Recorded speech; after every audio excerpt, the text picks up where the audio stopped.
তিনটা কথা মনে রাখো। এক, আমি তোমাকে সৃষ্টি করেছি। দুই, তোমার অন্তরের শেষ কথাটা আমি জানি। তিন, আমি তোমার একদম সঙ্গে আছি। কি কথা? এক, মনে রেখো আমি তোমাকে সৃষ্টি করি। দুই, হৃদয়ের শেষ কল্পনাটা যেটা, এটা আমি জানি, কি ভাবতেছ। তিন, আমি তোমার একদম পাশেই আছি, সাথেই আছি। তুমি কি বলতেছো, কি ভাবতেছো, কি করছো, কারে লুকাইতেছো, কিত্তা লুকাও। আমার থেকে যে লুকানোর সিস্টেম নাই ভাই। তুমি মার কাছ থেকে লুকাচ্ছ কেন? আল্লাহর কাছ থেকে না লুকাইবা? বিচার তো তিনি করবেন, ফয়সালা তো তিনি করবেন। আল্লাহ তোর বিচার করবেন, আল্লাহর সামনে দাঁড়াইতে হবে, তিনি জিজ্ঞেস করবেন। ওয়াকিফুহুম ইন্নাহুম মাসউলুন। আল্লাহ বলেন আমার একটা একটা বান্দাকে দাঁড় করাও, আমি আল্লাহর পক্ষ থেকে আজকে জিজ্ঞেস করা হবে। ইন্নাস সামআ ওয়াল বাসারা ওয়াল ফুআদা কুল্লু উলাইকা কানা আনহু মাসউলা। নিশ্চয়ই কান, চোখ, দিল, আল্লাহ বলেন এই তিনটাকেই আমি আল্লাহর পক্ষ থেকে জিজ্ঞেস করা হবে। এজন্য আমরা কিতাবে পড়ছি, মোবাইলের আসক্ত, টেলিভিশনের আসক্ত, অশ্লীল ছবি, নাটক, সিনেমা, এগুলোতে যে আসক্ত হয়, দেখে, তার তিনটা জিনিস একসাথে কাজ করে। তিনটা বিশেষ তিনটি অঙ্গে গুনাহ কাজ করে। এক, সে কানে শুনে। দুই, চোখে দেখে। তিন, এগুলা নিয়ে সে অন্তরে কল্পনা করে। এই তিনটা একসাথে হয়ই হয়। তার এই ছবি দেখা, নাটক দেখা, টেলিভিশন দেখা, মোবাইল দেখা, এর মধ্যে এই তিনটা অঙ্গ কার্যকর। কান, চোখ আর কি, দিল, অন্তর। আল্লাহ বলেন আমি এক প্রত্যেকের এই তিন অঙ্গকে আলাদা জিজ্ঞেস করব। কান তুমি বলো কি শুনেছ, চোখ তুমি বলো কি দেখেছ, দিল তুমি বলো কি ভেবেছ। আমার ভাই, আমিও ভাবি, আমাদের ওয়াজের মাকসাদ তো আমিও নিজেও ভাবা মাঝে মাঝে। আলহামদুলিল্লাহ ওয়াজের বরকতে এতটুকুও তো হয়, নিজেরও মনে পড়ে যে এই মানুষের এই কথাগুলো বলছি, নিজে কিভাবে করব, এত বড় গাদ্দারি কেমনি করি। আলহামদুলিল্লাহ বলার দ্বারা বলনেওয়ালারও ফায়দা হয়, শুননেওয়ালারও কি হয়। তাহলে আল্লাহকে চিনা, আল্লাহকে উপলব্ধি করা, হৃদয়ে আল্লাহর উপস্থিতি অনুভূত হওয়া অনেক বড় নিয়ামত। ওমা তাকুনু ফি শানিন ওমা তাতলু মিনহু মিন কুরআনিন ওয়ালা তা'মালুনা মিন আমালিন ইল্লা কুননা আলাইকুম শুহুদান ইয তুফিদুনা ফি।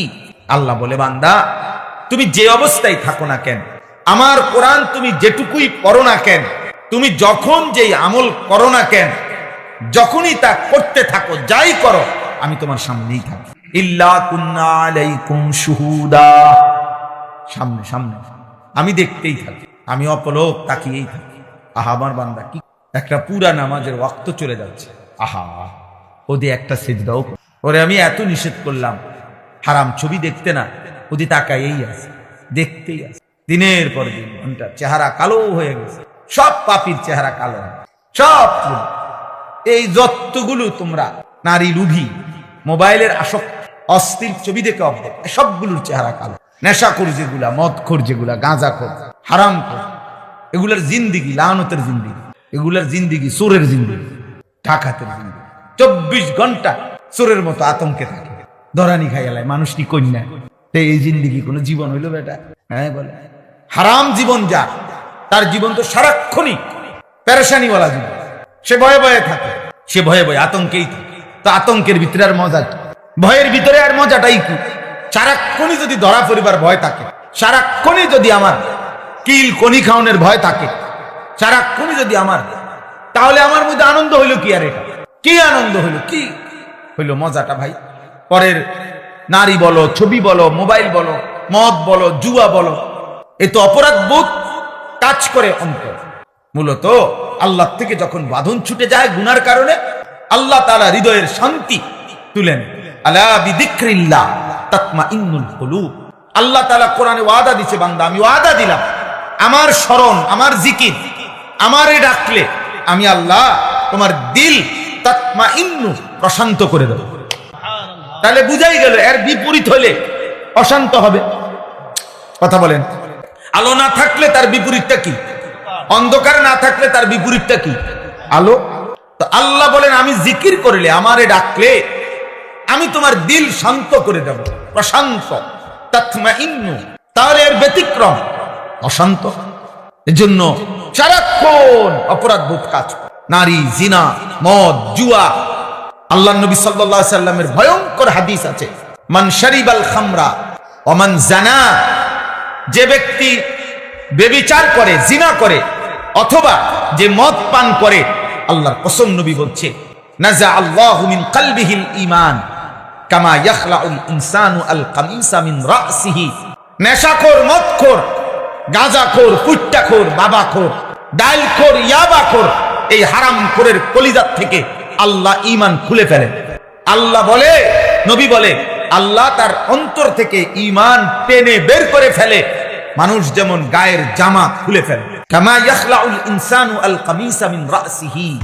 কোন ব্যক্তি যেমন তার গায়ের জামা খুলে ফেলে, আল্লাহ তার দিল থেকে ঈমান খুলে ফেলে। আল্লাহ যেন বলে নেশাখোর, এদিকে এদিকে দাঁড়া দাঁড়া, ঈমানটা দিয়ে যা, এবার যা, আমার এত বড় দামি ঈমান, আমার কালিমা, আমার নাম পবিত্র, এটা থোক, এটা রাখা যা, যা এবার যা, এবার তুই ল্যাংটা হইয়া নাচ, এবার জিনা কর, বেবিচার কর, যা বাইরো, দে দিয়ে যা, আমার ঈমান আমার দিয়ে যা। আল্লাহ খুলে ফেলে, নাজা অর্থ টেনে বের করে ফেলে, বাইরো, আমার ঈমান দিয়ে।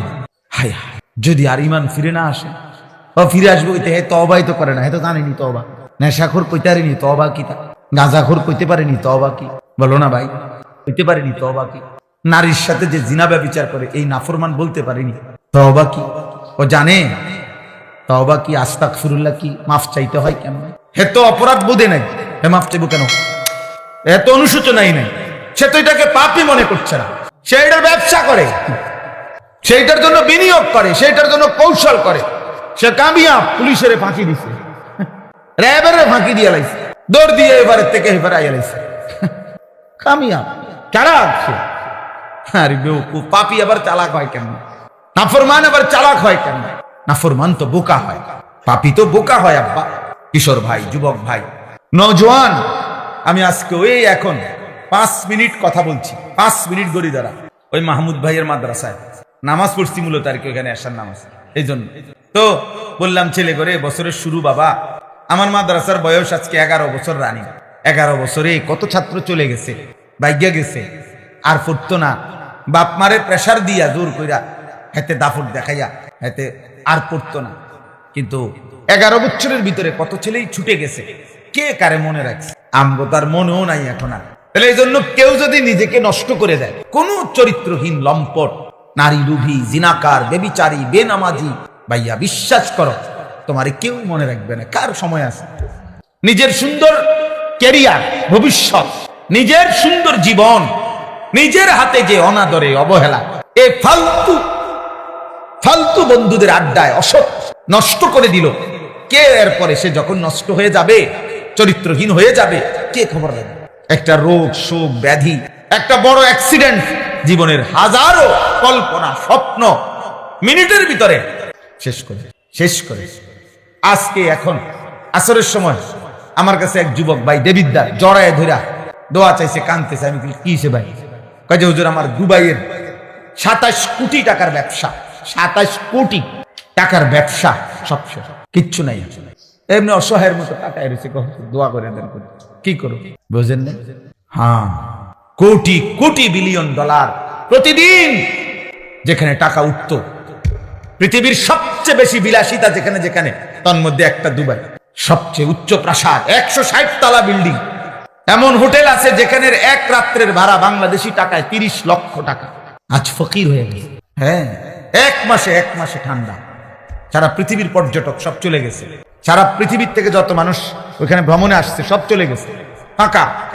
এখন শত শত হাজার হাজার, তাদের তো তেল ছাড়া, নিরাপত্তা ছাড়া মানুষ থাকবে কেন, চলবে কেন?